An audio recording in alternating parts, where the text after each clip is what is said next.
bisa Ibu Yeli. Ya, Sekali siap lagi Pak. terima kasih Ibu Yeli Sama, dan salam sama. sehat selalu. Ya Pak, sama Pak. Makasih Pak. Sami-sami Ibu. Baik Bapak Ibu peserta oral, sesilnya ini kita lanjutkan kepada Ibu Yovita Diane Titisari. Selamat siang Ibu Yovita. Selamat siang Bapak Yusransyah. Ya, sudah siap Ibu? Baik Pak, saya izin Ya. share screen ya Pak. Ya, silakan. Kepada yang terhormat Ibu Yovita Diana Titisari, silakan.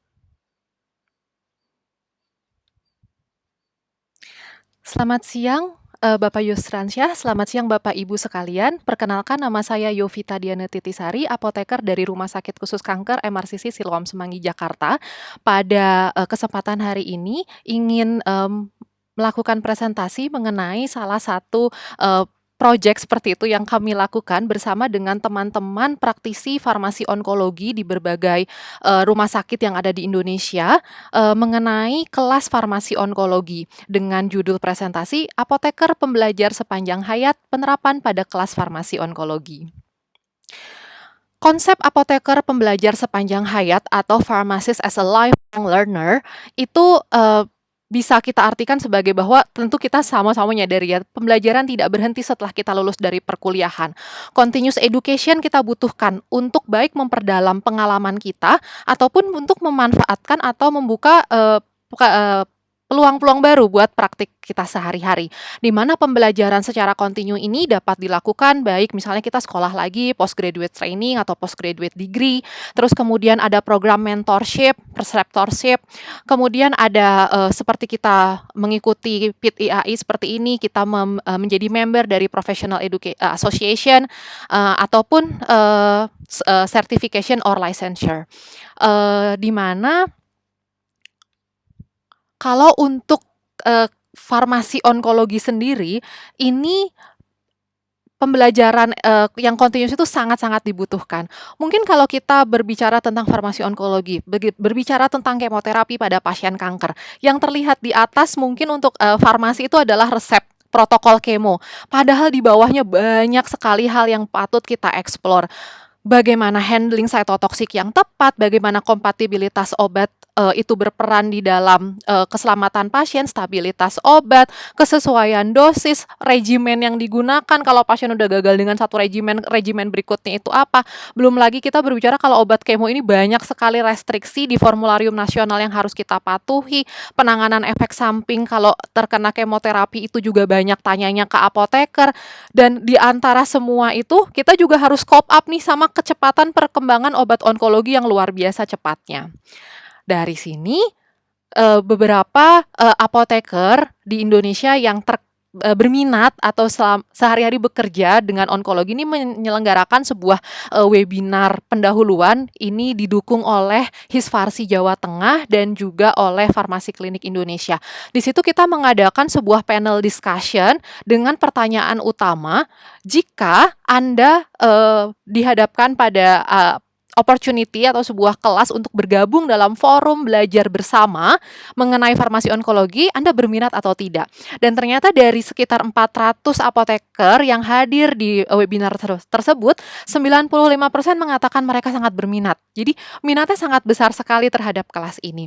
Ketika ditanyakan kapan hari dan waktu yang tepat, itu adalah setiap 1 bulan sekali pada weekend.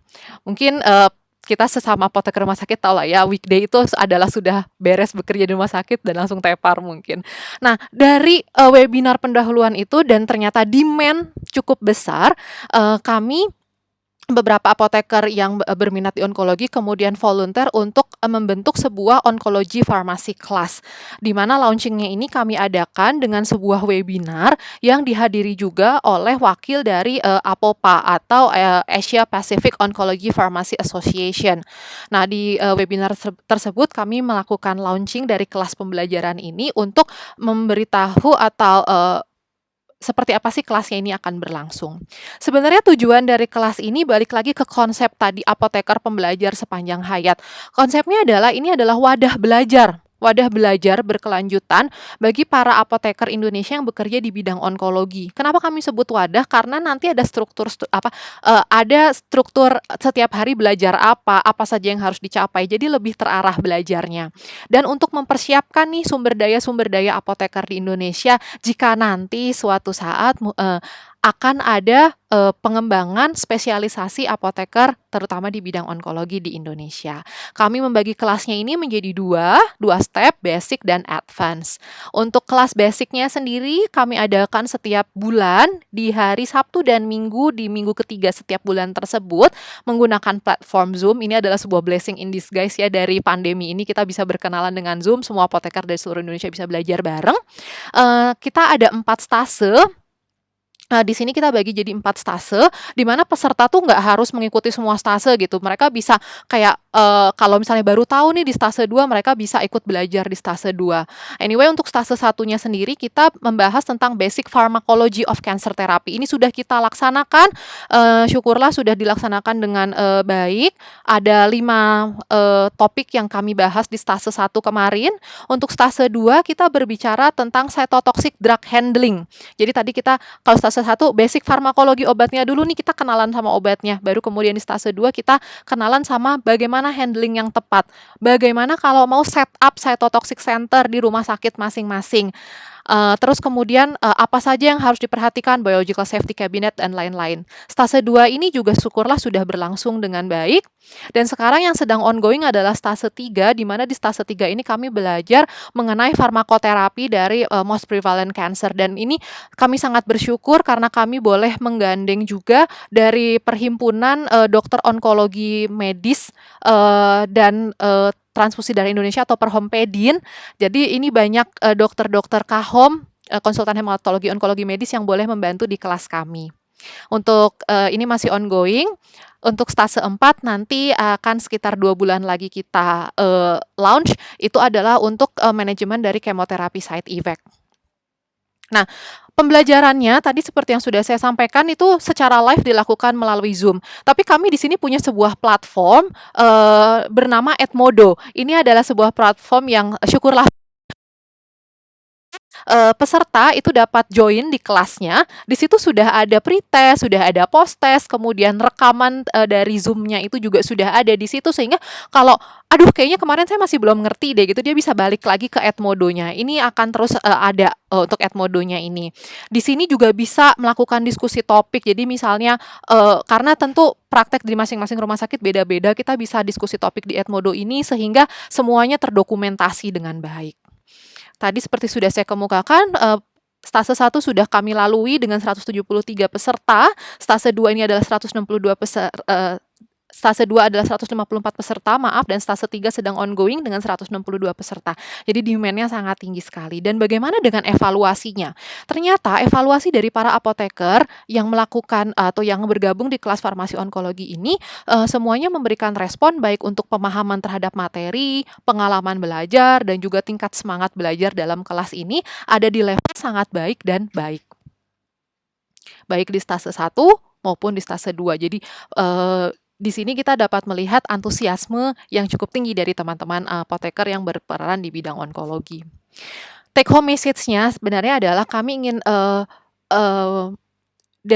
untuk presentasi ini, jadi farmasi onkologi itu memang akan sangat terus berkembang, sehingga apotekernya sendiri tentu membutuhkan continuous education, supaya kita bisa menghadirkan kualitas pelayanan farmasi yang berkualitas, farmasi onkologi yang berkualitas, termasuk jika kita bekerja dengan sejawat lain, dokter dan perawat.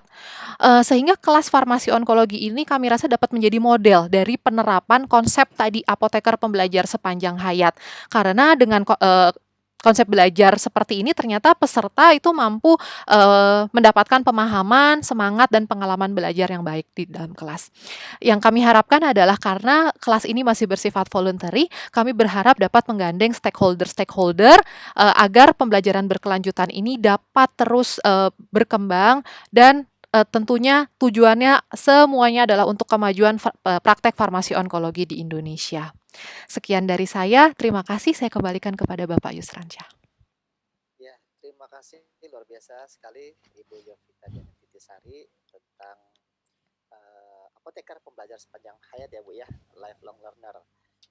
Luar biasa. Jadi total apoteker yang sudah ikut join ini ada sekitar 400 kurang ya sepertinya tadi ya. Iya, beririsan juga sih Pak. Jadi Oh, iya, jadi di stase 1 2 3 agak beririsan, jadi kurang lebih tapi oh, di angka 150-an ikut terus. oh iya, berarti di setiap stase ada apoteker yang sama, ada juga yang berbeda ya. Yes, betul Bapak. Menarik sekali ini Bu. Sampai ada platformnya juga ya tadi ya, Iya, Edmodo. Edmodo Pak, betul. Edmodo. Mhm. Baik, silakan Bapak Ibu, masih ada waktu 1 menit untuk dilanjutkan untuk sesi diskusi, atau mungkin Bapak Ibu yang ingin menyampaikan lewat kolom chat juga dipersilakan, nanti akan dijawab oleh Ibu Yovita sambil kita berjalan secara paralel ya. Baik, sekali lagi terima kasih kepada Ibu Yovita Diana Titisari atas presentasinya. Kita akan lanjutkan Bapak Ibu ke peserta yang berikutnya, yaitu Ibu Desak Ketut Ernawati. Selamat siang Ibu Desak. Selamat siang Pak Yusran, terima Ya. kasih atas kesempatannya. Baik. Jadi saya mohon izin untuk share screen dulu. Ya, silakan Ibu. Sebentar. Ya. Silakan Bapak Ibu yang ingin bertanya pada para presenter, dan tadi sekali lagi kepada Ibu Yovita dan kepada yang terhormat Ibu Desak Ketut Ernawati, dipersilakan Ibu. Apakah sudah terlihat ya Pak ya? Sudah Ibu, tinggal di slideshow. Oke.